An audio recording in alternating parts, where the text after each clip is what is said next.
ಪ್ರಧಾನಮಂತ್ರಿ ನರೇಂದ್ರ ಮೋದಿ ಅವರ ಆಡಳಿತಕ್ಕೆ 12 ವರ್ಷಗಳು ಪೂರ್ಣಗೊಂಡಿದೆ.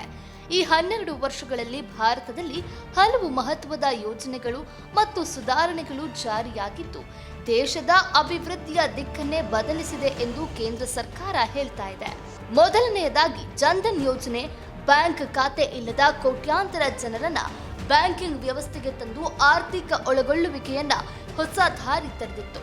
ಮೊದಲನೆಯದಾಗಿ ಜನ್ಧನ್ ಯೋಜನೆ ಬ್ಯಾಂಕ್ ಖಾತೆ ಇಲ್ಲದ ಕೋಟ್ಯಾಂತರ ಜನರನ್ನ ಬ್ಯಾಂಕಿಂಗ್ ವ್ಯವಸ್ಥೆಗೆ ತಂದು ಆರ್ಥಿಕ ಒಳಗೊಳ್ಳುವಿಕೆಗೆ ಹೊಸ ದಾರಿ ತಂದಿತು. ಎರಡನೆಯದಾಗಿ ಸ್ವಚ್ಛ ಭಾರತ್ ಅಭಿಯಾನ ದೇಶಾದ್ಯಂತ ಸ್ವಚ್ಛತೆ ಬಗ್ಗೆ ಜಾಗೃತಿ ಮೂಡಿಸಿ ಲಕ್ಷಾಂತರ ಶೌಚಾಲಯಗಳ ನಿರ್ಮಾಣಕ್ಕೆ ಕಾರಣ ಆಯಿತು. ಮೂರನೆಯದಾಗಿ ಉಜ್ವಲ ಯೋಜನೆ ಬಡ ಕುಟುಂಬಗಳ ಮಹಿಳೆಯರಿಗೆ ಉಚಿತ LPG ಸಂಪರ್ಕ ನೀಡುವ ಮೂಲಕ ಆರೋಗ್ಯಕರ ಜೀವನಕ್ಕೆ ನೆರವಾಯಿತು. ನಾಲ್ಕನೆಯದಾಗಿ ಆಯುಷ್ಮಾನ್ ಭಾರತ್ ಯೋಜನೆ ಬಡ ಹಾಗೂ ಮಧ್ಯಮ ವರ್ಗದ ಕುಟುಂಬಗಳಿಗೆ ಆರೋಗ್ಯ ವಿಮೆ ಸೌಲಭ್ಯ ಒದಗಿಸಿ ವೈದ್ಯಕೀಯ ವೆಚ್ಚದ ಭಾರವನ್ನು ಕಡಿಮೆ ಮಾಡಿತು.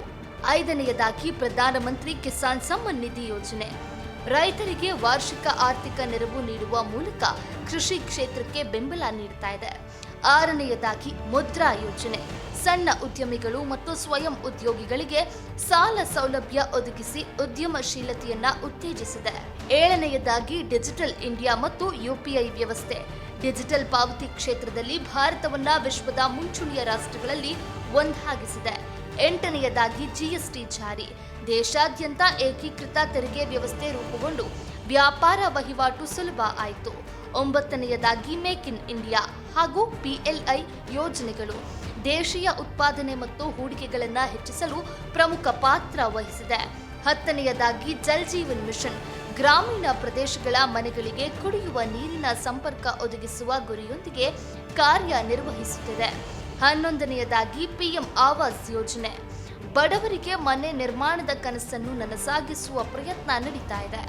12ನೆಯದಾಗಿ ಗತಿ ಶಕ್ತಿ ಮತ್ತು ಮೂಲ ಸೌಕರ್ಯ ಅಭಿವೃದ್ಧಿ ಯೋಜನೆಗಳು ಹೆದ್ದಾರಿಗಳು, ರೈಲು ಮಾರ್ಗಗಳು, ವಿಮಾನ ನಿಲ್ದಾಣಗಳು ಹಾಗೂ ಬಂದರುಗಳ ಅಭಿವೃದ್ಧಿಗೆ ವೇಗ ನೀಡಿದೆ. ಒಟ್ಟಾರೆಯಾಗಿ ಪ್ರಧಾನಿ ಮೋದಿ ನೇತೃತ್ವದ 12 ವರ್ಷಗಳ ವಿವಿಧ ಯೋಜನೆಗಳು ಆಡಳಿತದಲ್ಲಿ ಡಿಜಿಟಲ್ ಕ್ರಾಂತಿ, ಮೂಲ ಸೌಕರ್ಯ ಅಭಿವೃದ್ಧಿ, ರೈತರ ಕಲ್ಯಾಣ, ಆರೋಗ್ಯ ಮತ್ತು ಸಾಮಾಜಿಕ ಭದ್ರತೆ ಕ್ಷೇತ್ರಗಳಲ್ಲಿ ಹಲವು ಮಹತ್ವದ ಬದಲಾವಣೆಗಳು ಕಂಡುಬಂದಿದೆ.